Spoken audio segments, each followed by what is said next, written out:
Joint Head of Community Engagement at the Muslim Engagement and Development, and joins us now. Thank you for your time. A couple of days on after this incident was first made public and people became aware of it, what is the impact on the community in Manchester?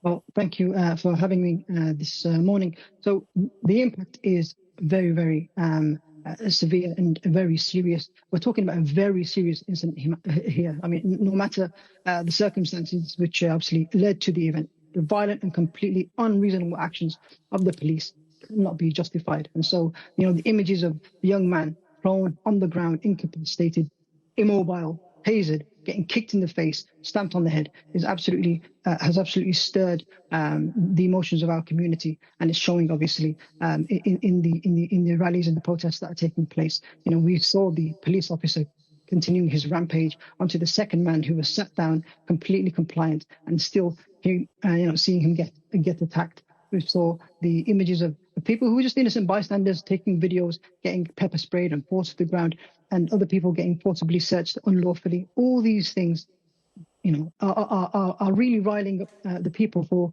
the severity of what they are. I mean, we're talking about police officers here who are supposed to be highly trained, not your normal police officers. Armed guards, armed police officers who are trained to deal with highly volatile situations. These were people who were supposed to be the calmest people in any room, and yet they did what they did. And so this behaviour really has riled up the community. What are the people who were directly involved in the incident? What are they saying to you?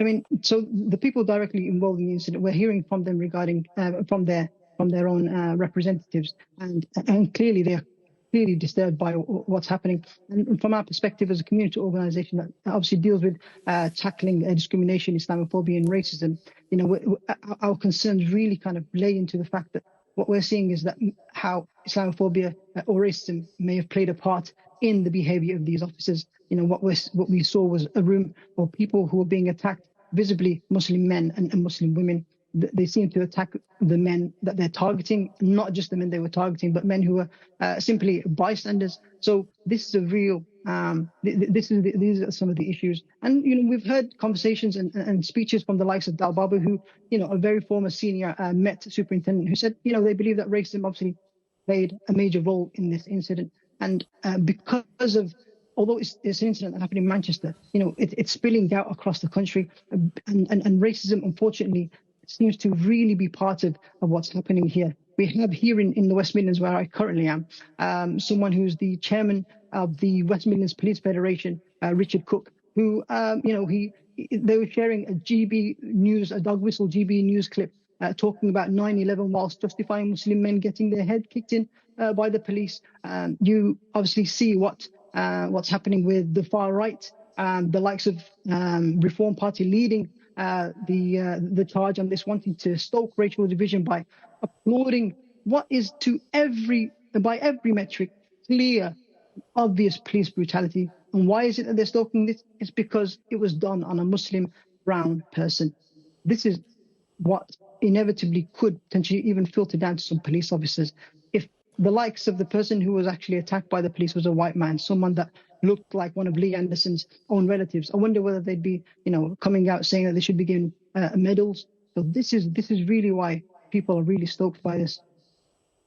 Obviously, as I'm sure you'll appreciate, we haven't heard directly from the officers involved, and they may well describe a different situation and reasoning to the ones that you have described, although I'm sure many people would challenge what maybe they'll hear from the officers in due course.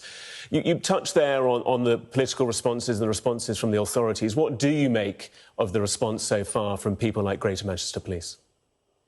Well, what we've seen from the Greater Manchester Police is, you know, statements. The first statement, which was absolutely inadequate. Even Andy Burnham said that it was inadequate. They sought to actually justify the violence by the police, and nothing can justify what the police did. I mean, they referred to the possibility that there was some risk to the police officers being having their guns taken off them. There was no mention of any suspensions. They then came out with another statement saying that, you know, they were going to suspend just the one officer. But how about the other officers who were involved? Now, obviously, the matter is referred to the IOPC, and that is welcome. But obviously, that was incredibly slow. I think the police perhaps acted quicker when some of the police were caught in the whole election betting scandal. But, Greater Manchester Police, unfortunately, or whatever, have formed in a lot of drama surrounding them. They've only recently come out with special measures.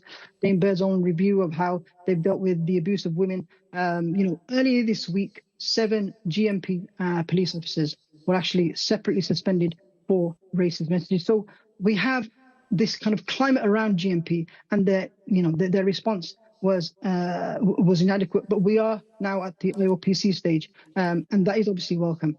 We do have more asks. Joining us live from Birmingham this morning, Abdullah Saif, thank you so much for your time.